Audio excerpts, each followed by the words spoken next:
this year's faculty chair for the Aronson Family Science and Society Lecture.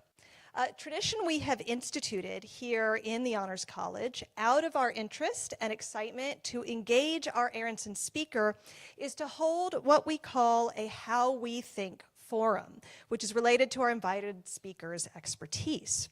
The How We Think Forum is a panel discussion that highlights the ways that different disciplinary scholars can come together in dialogue to tackle complex topics. The goal is to demonstrate for our students how different fields of knowledge enhance our understanding and to open possibilities for cross-disciplinary conversations that create new insights and perspectives. Joining us today for our 2025 How We Think Forum is our Aronson Family keynote speaker, Earl Ellis, Professor of Geography and Environmental Systems at the University of Maryland, Baltimore County. Professor Ellis is an environmental scientist and a leading theorist of the Anthropocene. This is the idea that we live in a time when humans have unprecedented capabilities to transform the functioning of the entire planet. In other words, how do we understand humanity in the era of climate change, biodiversity loss, and the related planetary conditions that we now face? Professor Ellis's work emphasizes an understanding of deep time in how we think about human and planetary change. And so our discussion today revolves around the theme of time, technology, and climate change. Our discussion will be guided by Andy Paul, staff writer for Popular Science, who will serve as our moderator. We are joined also by Purdue faculty on our panel. We have Kristen Bellisario, a soundscape ecologist and faculty here in the John Martinson Honors College. Katie Jarrell, an archaeologist specializing in seafaring and computational methods, also from the Honors College. Upinder Kaur, assistant professor in agricultural and biological engineering, who specializes in robotics and the frontiers of cyber-physical systems. And Dan Kelly, professor of philosophy, whose work explores the moral and social dimensions of climate change. You'll find on the tables around the room that we have more detailed information on our speakers' expertise. But in the interest of reserving time for the conversation, I'm going to turn the discussion over now to our moderator, Andy Paul. Thank you.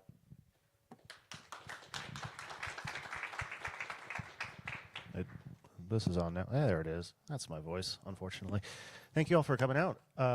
So we kind of base these discussions usually getting started on an artifact, be it like an image or an object, to kind of get things going. So I thought we'd start maybe asking you, and this is maybe a somewhat dramatic segue here, but let's see if I can, if you wanted to, what this sort of photo from Los Angeles, the wildfires that I believe it was, tens of thousands of acres and thousands of homes.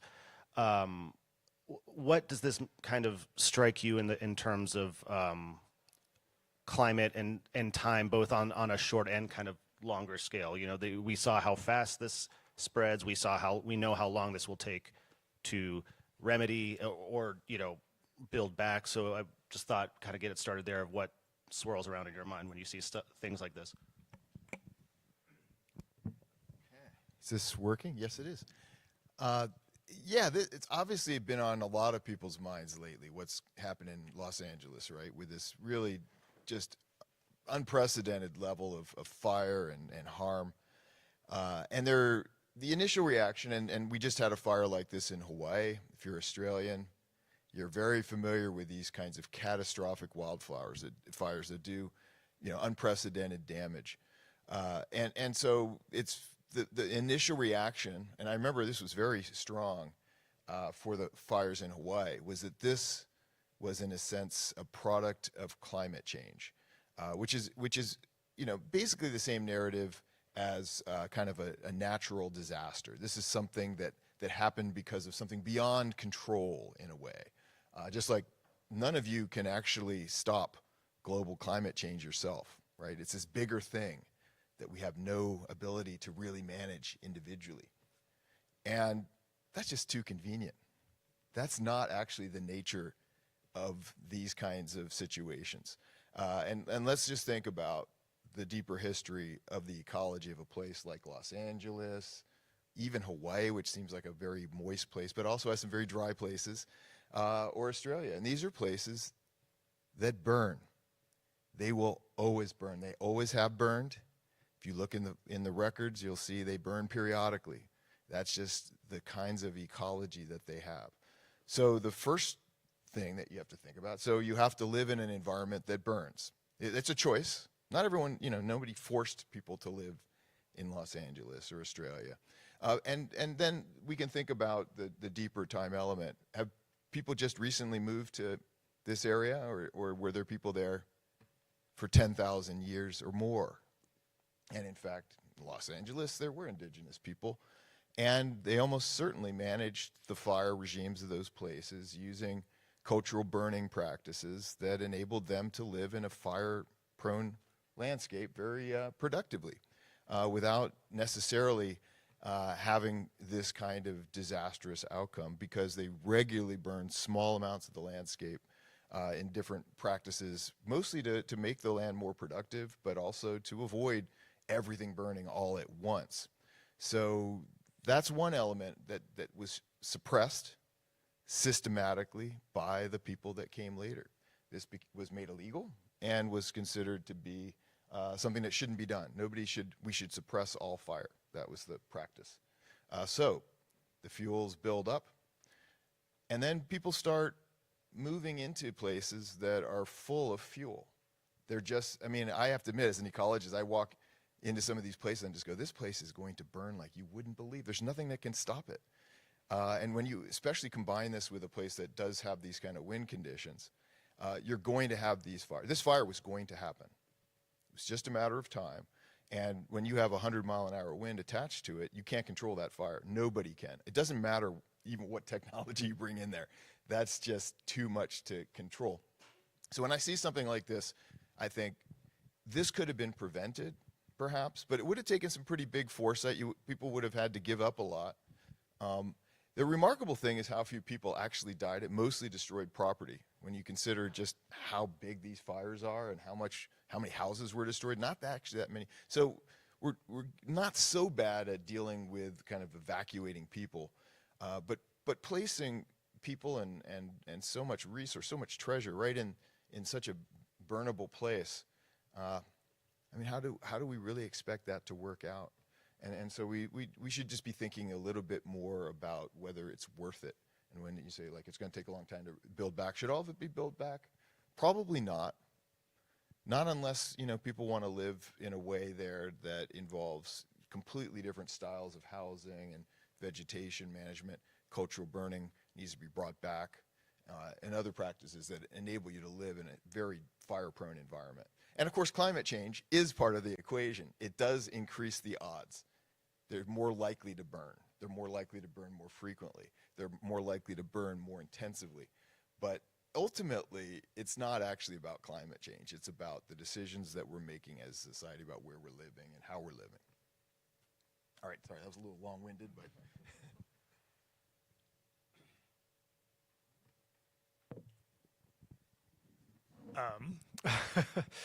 Yeah, I didn't have anything sort of packaged to start off about this, and this isn't what I thought I was going to say to the extent that I had something. But the thing that struck me about that picture was, of course, what leaps out at you is the huge conflagration and like everything that comes with it. But what I ended up focusing on was the sort of technology involved with the helicopters and how astounding that is. Like we can look at it and see all the downsides, but I remember watching social media feeds come out where people were rallying around the firefighters who were so strategically dropping water to contain various parts of the fires, like not all of it obviously, but there's a tendency to think that this kind of the technology that's driven climate change, which has caused these things to exacerbate and be so bad, and really focus on the bad parts of it. But there's, a lot of the technology, our ability to evacuate so quickly, our ability to contain it to the extent we were able to, that technology seems like, being used as a force for good as well. And then just when Earl was talking about this, it was making me think that part of what we need to get better at anyway is the rational deployment of what we know and of that technology. So if we've known for a long time, if someone can walk around one of these places and just sort of know this is going to burn when like the right set of conditions come on, then we can game plan to prevent that sort of stuff, and we have all sorts of tools at our disposal to do it. We're just not doing it yet. So how to sort of think more ethically and rationally about the deployment of the kinds of technologies we have, given the challenges we face, I think is sort of brought to the fore by this picture.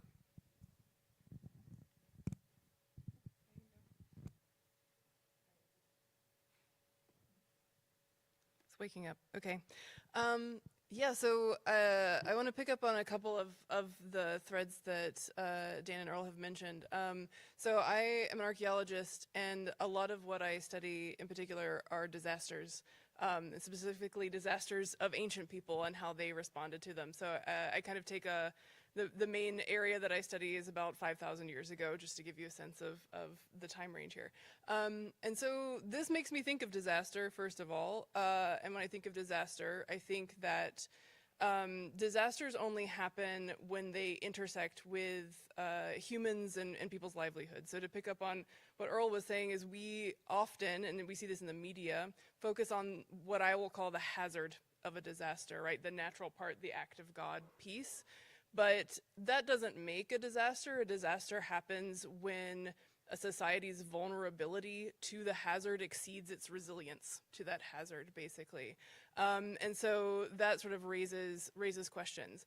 Around the idea of time, I often think a lot about the temporality of disaster. And hazards have this effect of, we have this wildfire, it's very dramatic, and we focus on that sort of very short time frame. And that can be good in the sense that it mobilizes people to act. There's often kind of a community outpouring of solidarity around that hazard in that specific moment in time. But vulnerability happens along a much bigger time scale, and it often involves sort of systemic issues, the way that we live as a society and the decisions that we make that are a lot harder for us to kind of rally around and pinpoint, and ultimately more difficult to change. And so that raises questions similar to what have been raised about the decisions that we make as a society, the systems that we have in place. And then I think a lot about technologies of resilience as well. I model the time period when the sail was invented, which is around 4,000 BC. 4,000 years ago, give or take. And the sail as a technology of resilience is something that's really transformative in that it allows people to essentially travel twice as far as they used to be able to, and therefore communities can interact and support one another. So when I think of technologies of resilience, I think of the helicopter here in this image and the work that it's doing as a technology to address a hazard, but it makes me ask questions about, well, what are technologies we might be able to develop that are proactive, that address things before they happen. It makes me think of technologies we can develop to live more sustainably or more resiliently, and how past peoples, as Earl was alluding to, past peoples in the area had developed sort of systems of environmental custodianship, let's say. So those are questions that are raised for me when I look at this image.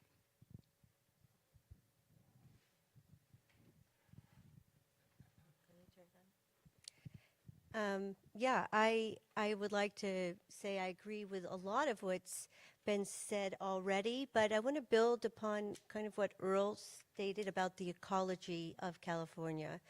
The fire that we're looking at here is a very hot fire.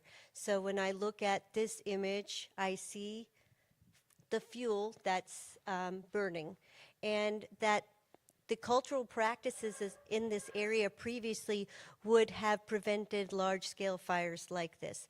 The ecology of this area actually relies on fire. It is how many of the plant ecology survives. So pinyon pine, the manzanita, these will not propagate unless there is fire. So although California and these wildfires are very out of control, mainly due to this post-colonialism and this fire suppression. So when I see this picture, I think about the culture that we've embraced as being afraid of fire rather than embracing the positive aspects and the regenerative aspects of fire. And when we look at technology, of course, this is a picture that's showing some of our greatest technology. It's not just the helicopter, but it's actually the retardant nature. It's a different way to diffuse the power of fire. And this is a powerful technological advance in how we work with those new disasters and those new threats that are increasing with climate change.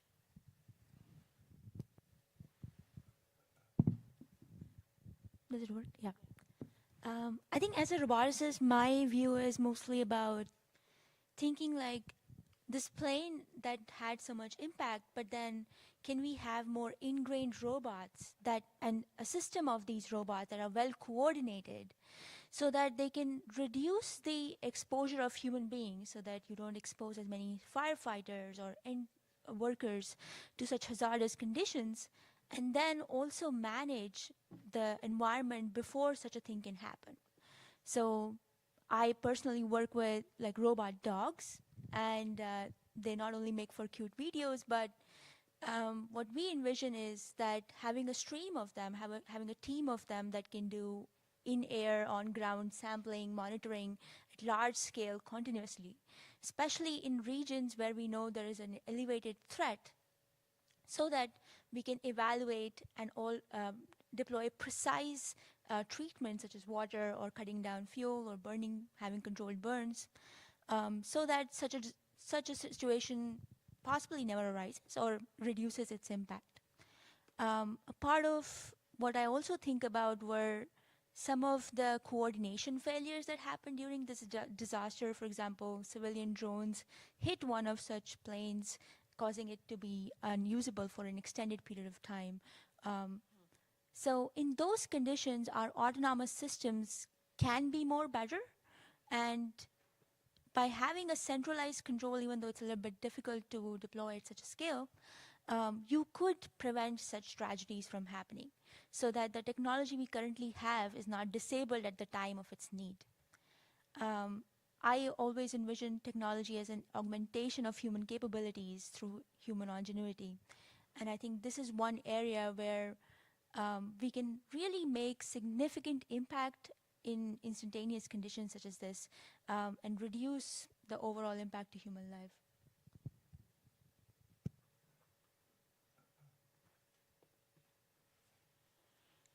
Yeah, I'm glad you brought up the drone, because that's what the other thing that kind of struck out to me with seeing these kind of flying technologies. And at Popular Science, we had to write up that story, which it's interesting that, the way a lot of these stories were communicated with the wildfires, these slow, steady shots of the devastation. You watch it on your phone with the little bit of like dramatic music in the background. You're like, oh, that's horrible. It's like, yeah, most likely either an emergency responder's filming that, or it's an influencer who has violated FAA airspace to get a glimpse of this stuff, and then it flies into the Super Soaker jet, which is what it did. And then you have to go to Ben Affleck's house and ask for his Ring camera footage, which is what happened. And they ended up catching the guy, which is good. So I want that known. But zooming out, I think a little bit to focus less on maybe the technology, but the idea of this time is the idea of time here is I'm kind of curious to hear your perspectives on the concept of climate change, which you said, in some instances, wildfires, these are natural occurrences, but they might be exacerbated. But zooming out into the sense of like climate change as we talk about it in the headlines and we grapple with every day, how do you think that affects our notion of time, both societally and I'd like personally? For each of you, like, is there the ticking clock in your head? Is it something that's gives you more of a perspective on human trajectory, that sort of thing? So I'm kind of curious those two facets of time in relation to it.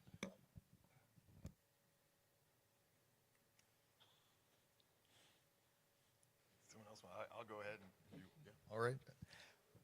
So yeah, as somebody who professionally thinks a lot about longer time sequences of social and environmental change, it's not hard, because I think about it all the time, to think about this process. So I see this also. I didn't really get on that, but so what happens next? Okay, so this event happened. It's one of many events around the world, and so we have the societies that we live in. Most people live in today are very different than the societies that most people lived in even 100 years ago. Right? We really live differently. We have different capabilities, and so we're building just unbelievable amounts of housing really quickly in places, and moving in and just, kind of ignoring everything around it. That's a new thing. That really wasn't something that people did, 200 years ago, 100 years ago. So that creates a situation where there needs to be some learning. We're learning from unique conditions. So we haven't had these kind of living conditions over the long term. And now it's become very obvious that there's some real issues with building in the kind of the what a lot of people call kind of the urban wildland interface. That's a dangerous place. It always was just thought of, I think, as a beautiful place with lots of nice amenities, but it also has some serious hazards for people, not just to mention everything else. So I see this as kind of part of a larger scale learning process. It's learning the hard way. I think probably all of you are familiar with that. I certainly learn a lot of things the hard way. And human societies and the way that we are able to do things as a society, like build neighborhoods and this sort of thing, are all about social processes of learning. And that's obviously a little slower. It requires not just one person or a few people understanding something. It requires kind of a lot of people to start thinking a certain way. And that takes time, takes experience. This won't be the last fire in California. This is just going to be one in a progression of fires that we're going to be seeing. Partly because a lot of this infrastructure is already built and just waiting to burn. I mean, I think that's just to look at it in the big picture. Our society set up this situation, but I think we won't continue to do things exactly the same way. I think there will be some of that, but I think you can already see the feedback from the insurance companies is already coming in. A lot of companies are like, we will not let you build this here on our dime, because it will cost, we can't continue. It's unsustainable for them economically. So I think this is this kind of social learning process. It's not just, individuals learning this or, the media message. It's this long-term process of social change to adapt to living in this kind of new way. And some things that we've done already are just we're not going to see them forever in the future. I think that gets into the time element a little bit, but maybe.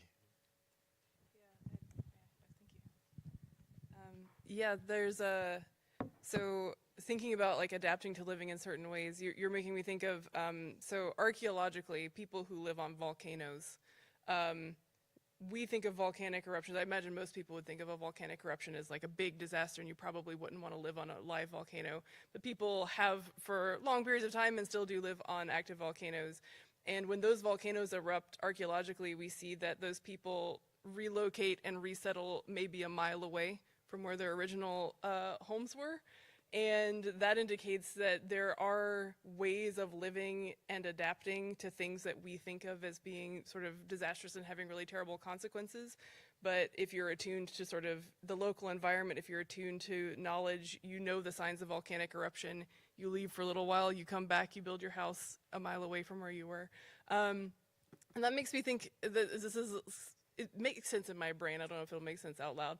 But that makes me think about sort of time and perspective and the ways in which the same phenomena can be perceived very differently. In terms of climate change, I think, living in landlocked Indiana, I have a very different experience of climate change than, so one of my collaborators is a master navigator who lives on Guam. But he's from the island of Feis in Micronesia. His name's Larry. And Feis is maybe at its highest 18 meters above sea level, and a lot of islands in Micronesia are much, maybe 1 meter above sea level. Climate change there is an urgent crisis that needs to be addressed because of sea level rise that is going to drown those islands. Whereas my own anecdotal experience of climate change is maybe maybe I was used to seeing white Christmases and I don't see them any longer. There's a book by Mike Holm about why we disagree about climate change. And that's one of the examples he gives, is that for humans, we perceive of environmental change based on our own sort of lived experience, and it's really hard to like wrap your head around the both long-term but also like global scale of climate change. It's just really hard for us to grapple with. I'll toss that back to my panelists here to maybe pick up on, but I think that's just an observation that I would make. I want to drop in one. It's kind of a joke, but it says a lot. It's not just about individuals too. It's also different societies have different perspectives on time. And the simplest example is the joke is China has a 30-year plan, and the U.S. has a 24-hour news cycle. And I have to say that really does describe the differences in the abilities of these societies to deal with some of these changes. Yeah, so I really liked both of those points. So from my perspective, I teach a class on the moral psychology of climate change, and one of the initial ways I pitch it to students is, if you were to sit down and describe, sort of come up from scratch, a problem that was custom designed to like elude our moral instincts and the way that our mind thinks about problems, you would probably come up with something like climate change, where the causes and the effects are distributed and scattered in space and time. The people who are affected by things that are happening probably aren't, in cases in the past, aren't going to live for a couple more generations. And it's just extremely hard to get people gripped by this. I think it's getting easier with images like that, but for a long time we kind of knew this was coming, and it was hard to get people to care much about it. But to just put a kind of a wrinkle on the idea of technology, like I'm skeptical of the idea that we can tech solve our way out of climate change unless you expand the notion of technology, where it means something like political technology or social technology or new sorts of ways that we can harness our extremely creative and powerful ability to collectively act towards things. But right now, for a long time, it hasn't been happening. So that the kind of technology I think we're desperately in need of, is something which is more social, because that's going to be the pathway which connects our moral intuitions to being able to solve those problems. Like Earl said, it's not anything that any one individual can solve on their own. But if we put our forces together in the right ways, I think that gives us a fighting shot. But we still need to figure out technologies on how to best do that, I think. This is what I also struggle with, because part of... Can you hear me now? Okay. So I guess part of it is about, because I also work with AI, is that you have these two forms of AI. One is like ChatGPT, which we are using every day. We're trusting it more than we should be. But then on the other hand, we have these climate models that have been warning us for decades now that these situations will arise and will continue to get worse and will be more frequent. But that part of technology and the insights from those technologies are not, I guess, trusted more by the general public, but something like a ChatGPT or some of our robots are trusted more and are much more welcomed into our daily interactions. I am not the expert on how to fix this problem, but I guess it also bleeds into this perception problem, right? So in robotics, we have what we consider multimodal perception of different ideas of interpreting and looking at the same thing from different perspectives. You can use depth, you can use vision, you can use x-rays, and so on. But it also bleeds into time, because all of these things, all of these ways of looking at your environment are temporal. So they will change at different paces as how you're looking at it. But the same, I think, goes on for the broader technology, where when it's convenient to us, when it's solving which might seem like a very simple problem of just writing a LinkedIn post maybe, it's much more welcomed, right? It's giving us a direct short-term incentive of using it.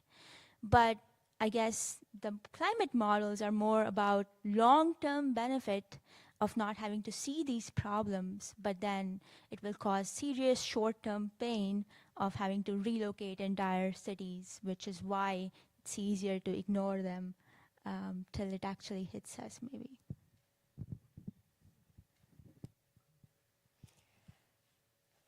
Yes, so it's really interesting to hear all these perspectives, and one of the perspectives that was just touched upon was, and what now? And that's one of the questions about time and this photograph that connect with me personally. In my work, I studied the pre and post conditions of disturbance, and from the perspective of biological life and biodiversity. And I often use sound as that tool, as my tool for understanding the changes. So in a case where we have a fire burn like this, many times we'll have sentinel locations where we'll have recordings of that whatever was present, so we have a better understanding of species richness, and this would be from those living organisms, so I'm not talking about abiotic environments. So what we see after this type of disturbance is that there is an emergence of species that wouldn't actually be able to survive unless this condition happened. So as we move towards time, we're actually seeing species that didn't previously have a place to live actually start to thrive. So as we think about regenerative processes, we can also see positivity. So I do look at a disturbance, especially a natural wildfire, as one for potential change and growth in that. When we look also at this kind of forest, I think about how long it takes for this forest to actually be back to where it was. And we're talking a 50-year to 80-year cycle, sometimes even hundreds of years before this forest will be back to where it was. So that makes these types of studies very difficult. So we can only, anticipate what that next future will be. So time in this instance, we will use AI tools for those predictive measures. So, and that's part of my work too. Yeah, I'm going to try and take all these very good points and make it work for the next question, which is building off of the original question I was going to say is, in what ways has technology led us to this moment, which is a bit reductive given what you've all have pointed out. I think it is interesting that you've both brought up how machine learning has been critical to understanding these climate models and predicting these things, but it's very, as Upinder said, it's very difficult to convey that to me, let alone anybody else, but where you say, ChatGPT or these things that are used daily, which are being marketed as AI, which they really, the tech industry has done a very good job of co-opting what artificial intelligence means, right? I see you're doing it's a very good spell check or a very good predictive text, right?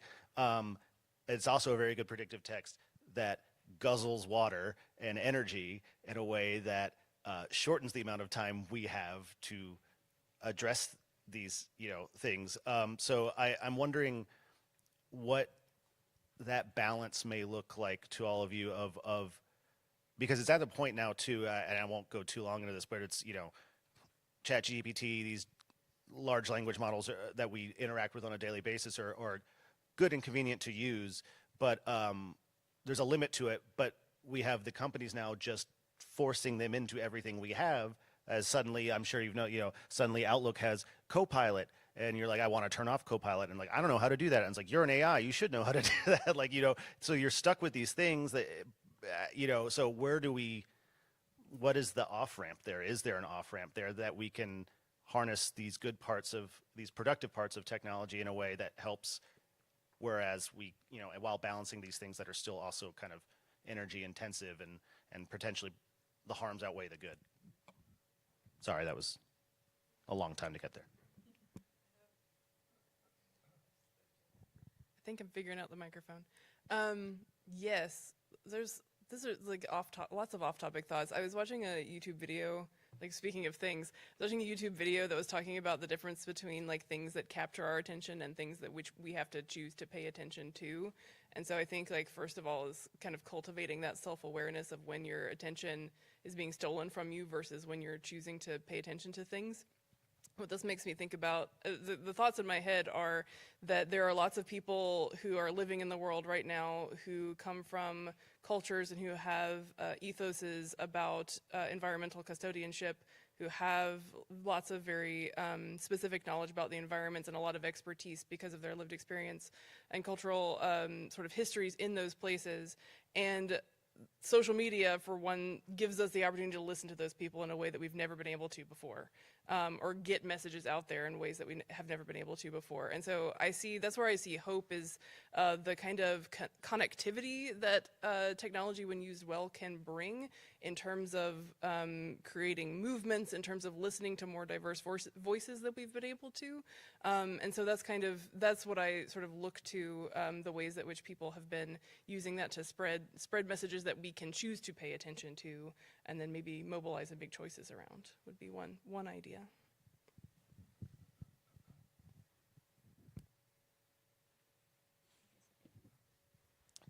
Well, I guess I'll talk a little bit about technology here. Yeah, I struggle with this, the complexity of technology and the type of energy and the energy consumption that goes into that technology that brings enlightenment, right? I embrace AI technology for my research because we know more about biodiversity now than ever before by using remote sensing equipment and using customized neural networks, which is what I develop.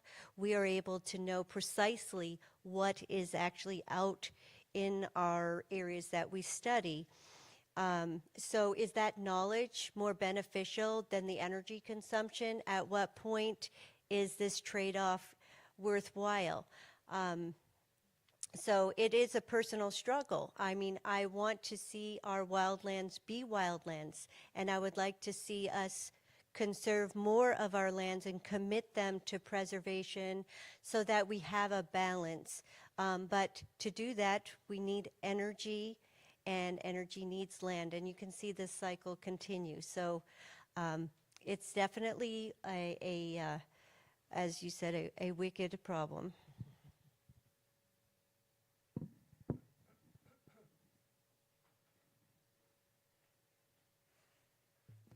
A lot of good things to connect with there. And I think I would start with your provocation, right? Is there an off-ramp?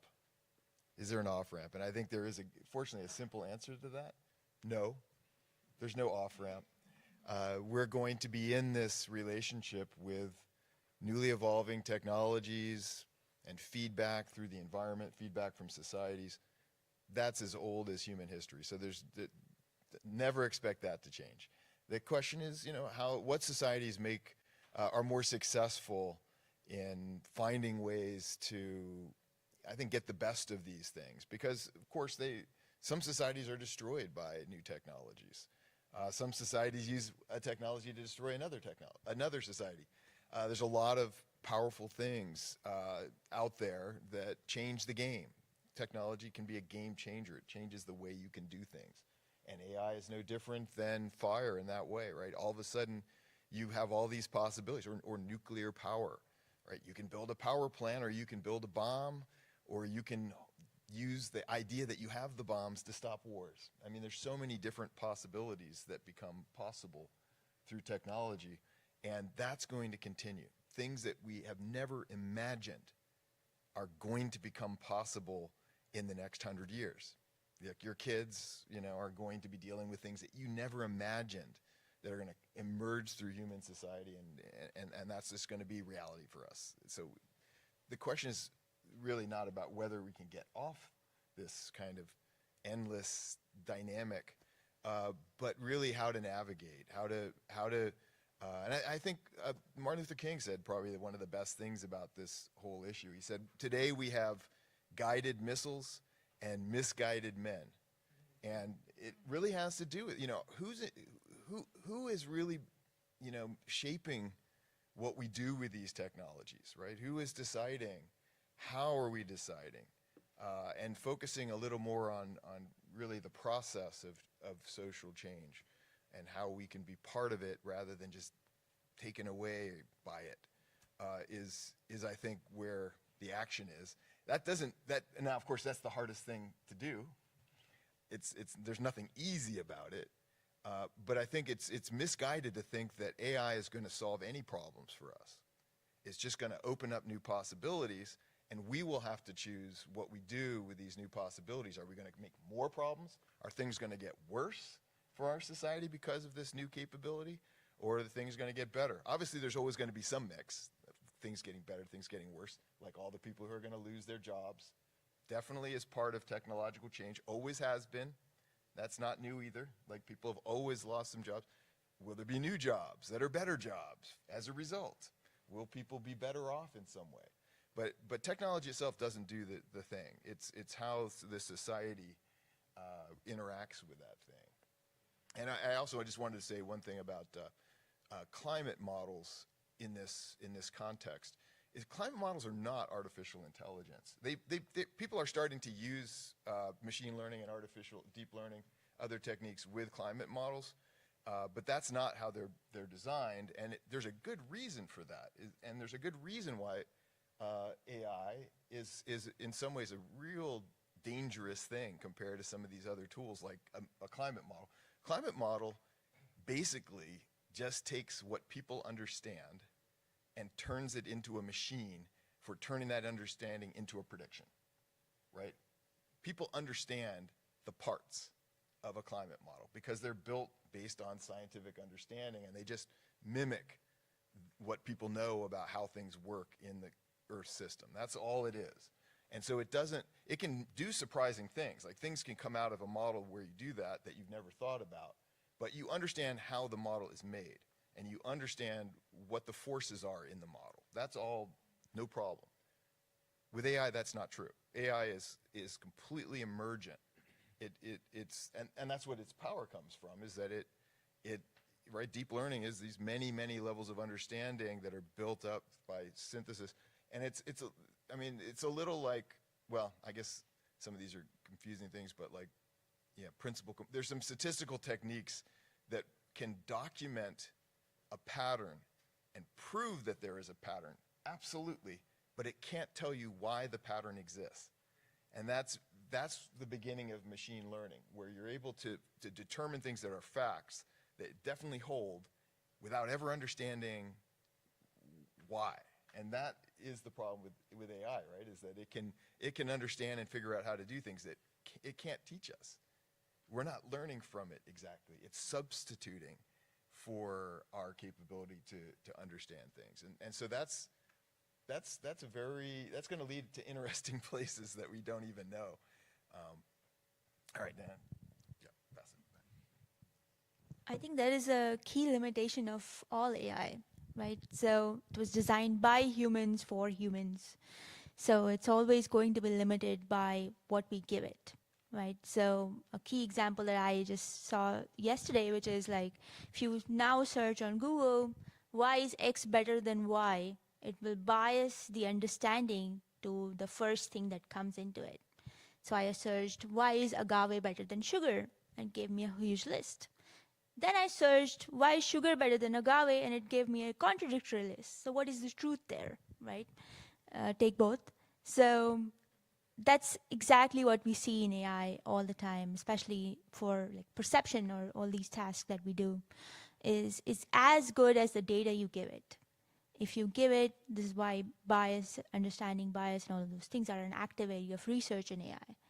And I totally agree that it is a tool as much as computers were a tool. And you see this huge rise of progression with whenever such a new technology comes in, and then there is like a correction where stocks fall, things happen, and then we move on to something else. So from computers to internet to then social media, now AI, and next thing, hopefully, it will be personal robots, which is what I'm waiting for. So till that happens, I guess we will go through this correction of how to interact and use these models to our benefit and not detriment.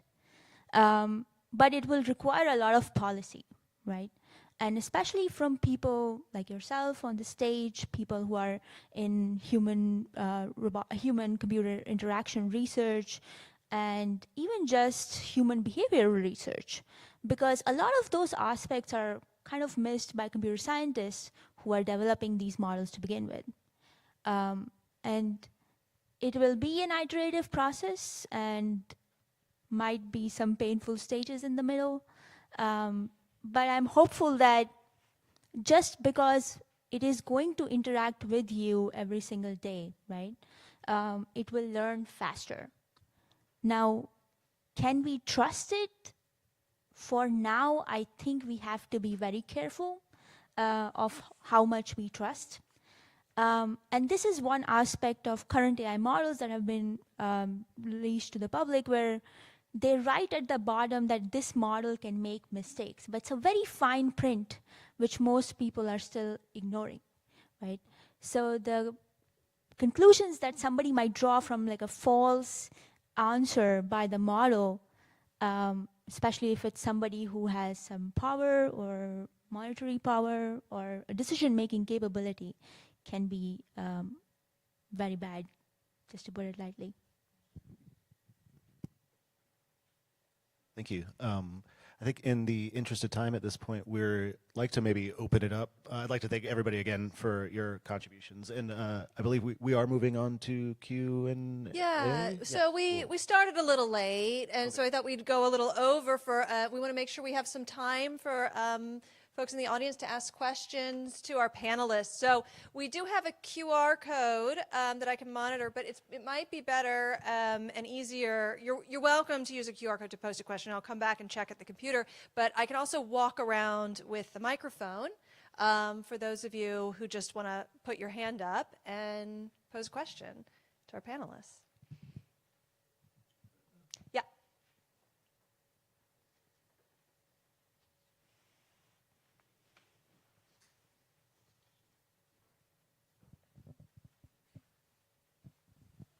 This is directed to Professor Kelly. You mentioned social and political technology. What exactly do you mean by that, and how do you see that developing in the future? Yeah, that's a great question. Sort of political technology, what do I have in mind there? Different ways of creating policies that are going to help us collectively address the problems of climate change, different ways of getting those policies passed, different ways of organizing in the age of social media, which may raise awareness of the different problems that we have, different ways of thinking about how to fund and then implement technological advances, which are being made right now, but aren't we don't have them all up to scale. But there's even more global ones, like the present iteration of the social technology of representative government and democracy. That's a couple hundred years old, which that sounds to us like an old school thing, but that's relatively recent. And there's people who are tweaking that idea in various ways on on local scales. So that's the kind of thing I have in mind there. And social technology, just how might we organize? How might we use the tools of technology to help get people to value things which are going to help us solve these sort of global problems that we have. That's the sort of thing I have there. Just technologies which aren't necessarily physical entities, but something like the software that we use to interact with each other, the psychological ideas that we have to think about these problems, that sort of thing as well. So I do work on moral psychology and evolution. Humans evolve both genetically in a very slow way, but our technology evolves, our minds evolve very quickly. So I think of all these things happening on different timescales, but all different forms of technology, not just physical technology, but sort of software technology, social technology, political technology, that whole spectrum of things. Other questions? Yeah.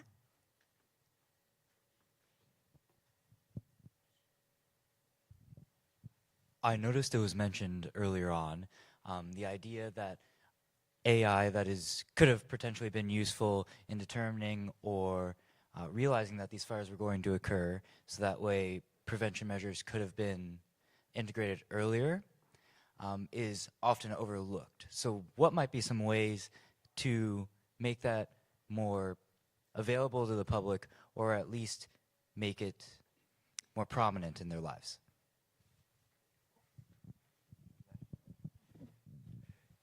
I'd love to respond to that one.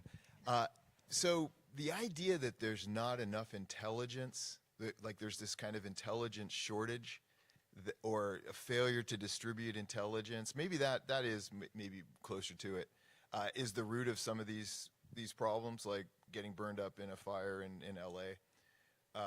But I actually don't see it that way. And let's say this is the difference between shallow learning and deeper learning, is that the shallow learning, everyone's just looking at what's going on around them at the time. The people who showed up to build those neighborhoods, the developers who built them, they weren't really thinking about anything that happened before in the long term, or really what would happen afterward in the long term. It just wasn't in their decision horizon. Now, the people who lived there before, especially the indigenous people of that area, they knew all about this stuff. And what they knew not only didn't get passed on into these colonial people who came and settled there, not only did it was made illegal. It was literally suppressed by the societies that came later that built those developments, the way that people lived there before. So we really need to connect a little bit better with our very basic knowledge, stuff that is, in a sense, obvious to any society that has been in a place for a few hundred years. There's a lot of power to that knowledge that isn't about, like, we need to generate, more computing power to figure things out. Listening to the elders a little bit more would actually make a huge difference in some of these cases. Some of these things are not about, they may appear to be very recent problems, but they're not, actually. They're as old as human societies and their interactions with the rest of the planet have ever been. Nothing new about these kind of problems. We do need some new things, and we should use new things, but the idea that we just go straight to what can we do that we haven't ever done before, rather than thinking a little deeper and going, how did other people deal with this problem? That really, we should be going back to that a little bit more. So there is a level at which things are unprecedented, but there's also a level at which things are staying the same, and we're just repeating, and we can learn from the past. I want to pick directly up on that because it's a fantastic question, and you asked sort of how do we share this knowledge more, and I want to give kind of an example from my own research about how this can work, but also to explain why it's so difficult. So I work, my current research project is working with folks in Micronesia, and what my research group does is agent-based modeling of seafaring. The cool thing about agent-based modeling is that I can sail computational boats into a typhoon and see what happens, and nobody has to actually risk that. But Micronesia in Oceania is a place where, due to colonial powers, actually traditional seafaring was outlawed for a long period of time. And so it's only in the past few decades that there has been this revitalization of traditional seafaring knowledge, and really a desire on the part of the community to spread that and to develop that, and also to look into history. So the way that we do this research is, first of all, I don't do this research, it wasn't my idea, members from the community asked for it. So I think one is kind of developing those sorts of questions or developing these problems in collaboration with communities. And especially picking up on what Earl was talking about the importance of sort of local environmental knowledge, making sure that that's a partnership between communities and researchers. But the other thing I want to say is that I'm a computational archaeologist. I actually am not the person who maintains those relationships. I have a colleague at the University of Hawaii at Hilo who's an anthropologist who has spent decades cultivating relationship with Micronesian communities. So it's only through my partnership with him and his partnership with communities that this can function. This is an endeavor that I sort of, in the dark at my computer screen could not solve by myself. It takes a lot of work to collaborate across institutions, collaborate across disciplines, collaborate between the academy and communities, and like that's a lot of effort if you haven't done it before. It takes a lot of work and it takes sustained kind of commitment for people. And so just to give an example of like that's one way that we do this, but it's a lot of time and investment going into that kind of problem. It's a really great question, I want to say. I think we have time for one more, at least. If there's other questions. Yeah.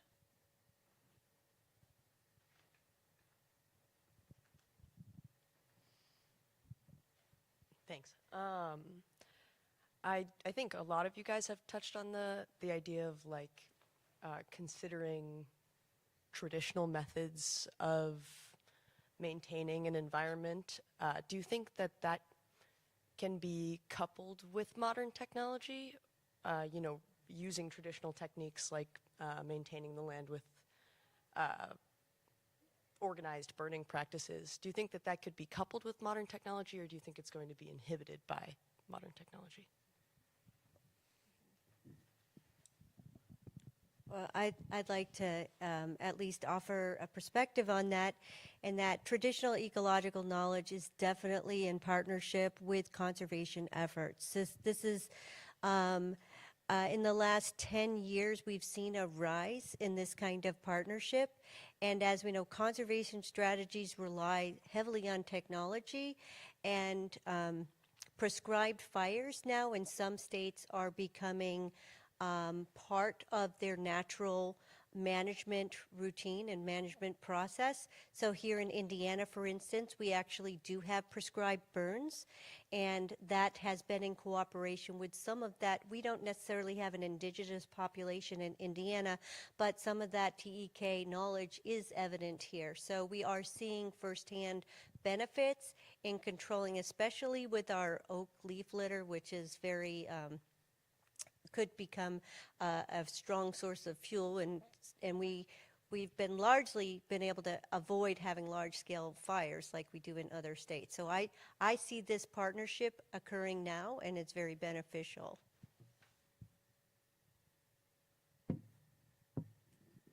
I'll just add, I think that's a fantastic question, and I don't have any special insight into it, except I did want to just note that I could see there being a tension that has to be overcome for this to happen, which comes from maybe the desire for especially governments and states to want to regulate how this happens.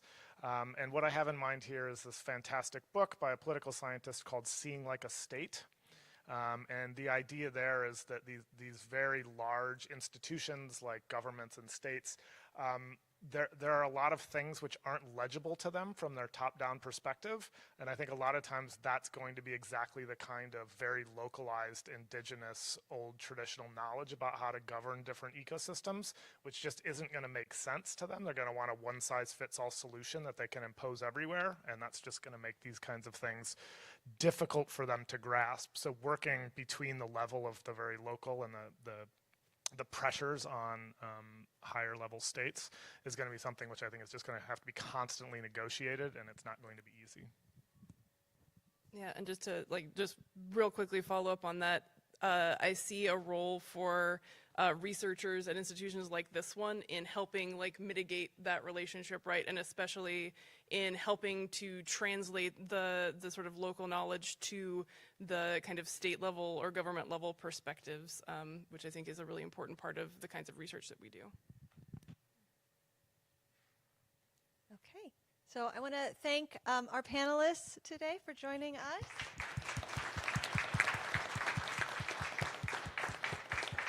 Thank you all for staying a little longer with us and having this conversation. I want to invite you all into the lobby outside of Honors Hall. We have some refreshments and things for you. So, and just to preface, tomorrow night here in Honors Hall, 5 p.m., Professor Ellis, please join us for his keynote address. Okay, thank you.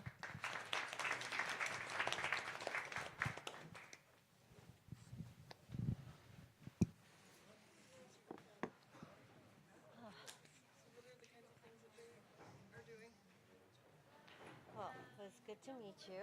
Yeah, indeed. And I look forward to, hopefully I'll be able to stay and hear your talk tomorrow. So, with that, do you know what time you're